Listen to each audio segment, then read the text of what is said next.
guys, I'll give you a quick tour of where we're at. So I'll show you what there is. So on the mezzanine floor, we've got two 3D printers and then just tool storage. And our general, we've got like drivers and tape and stuff like that there. Whisker boxes when we sell them to clients. A bit of sort of miscellaneous, there's like bands and tooling and stuff like that. We've got to organise that at the moment. Our question mark area is this area back here, which has kind of been reduced down now. We've got our rack cabinet, cable cut and strip machine there, and the PCB oven still on top. Injection moulding and some of the hand soldering that we do all there with like a bin and stuff below. We still tie protection circuits up ready to be moved over to assembly on here. Now if I bring you around like this might make a bit more sense. So this is the electronics area here. So we've got LEDs and PCBs listed all on these boxes. We've got a pick and place machine there with the computer associated to it. More templates and stuff down there in the chair. Cam was building some 12-watt spikes. Now we need to sort out something in terms of a build plate, because obviously leaving them like that is not exactly ideal. But it's okay, they're not getting damaged there, but it's just we could do better. We've got more 12 watts in mid-build here, so this is a main build desk. Then we've got another, so this is another rack that we use between transfer of stuff that we're building. So you've got stuff mid-build there, you've got halos that are due to be tested, and protection circuits there. Our cardboard sleeve and staple guns all here ready to go. There's a tank there, and there's also a tank the other side as well. If I didn't show you that, tank on both build places. So this is a typical build desk. So you've got all your tools in foam, and then you've got all your O-rings laid out and all your Wagos and screws and other bits and pieces, and a plate there. And because we're currently mid-build of 12 watts, again we've got more bits and pieces here. The paste, not solder paste, the thermal paste there for the LEDs, and there's one on each side as well, and then there's the power supplies. On the racks, so you've got all the stuff that is being built, all the stuff that's stock at the moment or needed. Now you'll see this stuff's not meant to be here, it's that it's come through from an order, so the stock is up to there. This is obviously rolled off of this. I'm not going to move it because I'm going to knock everything on the floor. And then this is a stock order back there that needs to be built. So you can see the green, so you can see that we're down to red level, and the silver level's been used, so it needs to be refilled, rods, etc. Same with black. Those again are there as an order, so we're trying to work out how we're going to deal with all the bits and pieces. Then we've got 80/40 section there and there. Halos, and there's random stuff there which shouldn't really be there. These are like fouled lenses that didn't quite work out. I'll put it back up there. O-rings do actually have homes, so the O-rings, and actually things like reflectors and stuff do as well, but we need somehow to try and keep the boxes nice and straight. But yeah, our bigger stock of O-rings, then we've got a miscellaneous bit there that we haven't organised yet. Packing, so we've got our boxes. There's another desk that we pulled out of the 3D print area. Right, so first floor, not too much has changed up here. We've still got this little showroom space, a couple of lights in the wall and on the wall there. Like the offices still haven't been changed. We've like moved all the labelling and signage and stuff onto this wall. Helps kind of cover it a little bit, and just gives it a home. The showroom's still the same, and the gym and the seating area and the entrance bits and pieces, nothing's really moved much there. We've got a TV up and we've got our meeting board. So yeah, nothing new really on the first floor. And then the ground floor, well, British flag. The desks here, well, this is end of day, so little bit of mess about. So the Haslave and the Nakamura are still where they are. We've got the parts bit that have been mid-processing, plus the holder there. There's our rack for the tools for the Hass.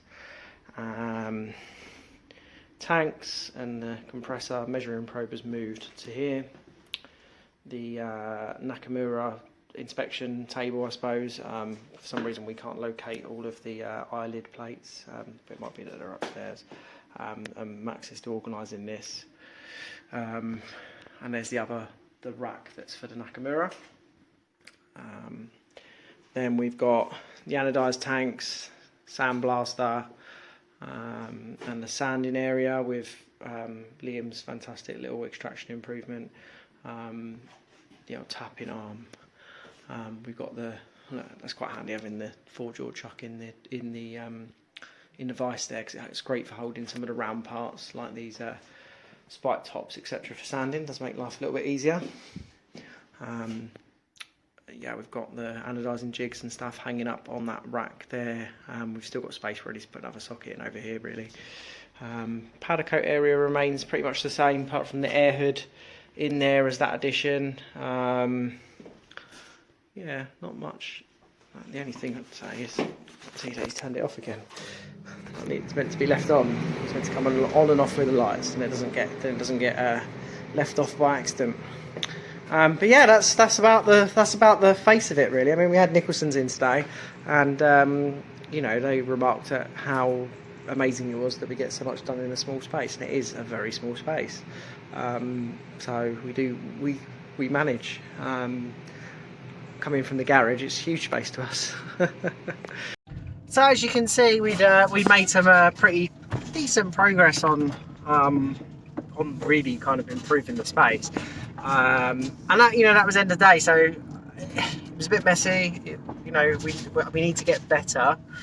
The trouble is something like the 12 watts, for example, not having a build plate to go into. So like the build plates that I built for the 25mm stuff and the 20mm stuff, where they can actually be sitting in the jig as they're being built.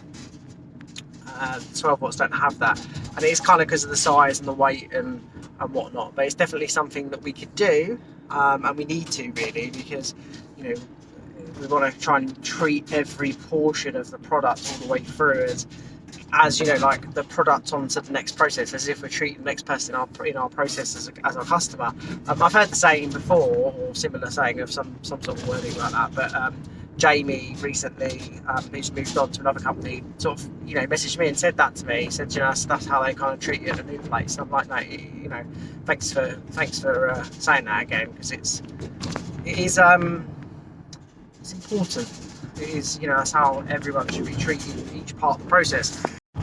And then we need to really work on all the like the other holders and bits and pieces by the Nakamura and around the Haas area and whatnot. Because what's happening at the moment is we're getting, if you notice that there's a bit of build up of, so just aside from the tools, if we talk about the product, some of the product is sort of building up a bit at, say, the inspections tables, and they should be flowing through to the sanding area. Now, Joe was off from lunchtime today, so normally it would be him processing through him that would happen, and that hasn't, as a result of him not being there. So I do understand that, but there is an element of some of that stuff not flowing through like it should be. Sometimes it is quite sort of challenging to kind of manage all the different bits and pieces going on down there, but we do need to do better at our processes to make that work. There's a few things that I really want to do, like continuing on with the floor. I shouldn't point out the floor, but you'll probably, if you wind it back and you look at, or if you notice the floor, you'll see that the blue was extended out into the sanding and anodising area, and it needs to carry on until we do the entire floor, bar the fact that we can't really do under the Nakamura. Not that that matters too much, but obviously it's something that we have to tackle when we move in a few years, because it needs to be consistent throughout the whole part of the unit. But the floor at the moment is not very nice. It's like the paint that was down there is all sort of peeled off. So these are things that will happen over time. But yeah, I mean, we managed to make it work. Anyway, we'll see you guys later.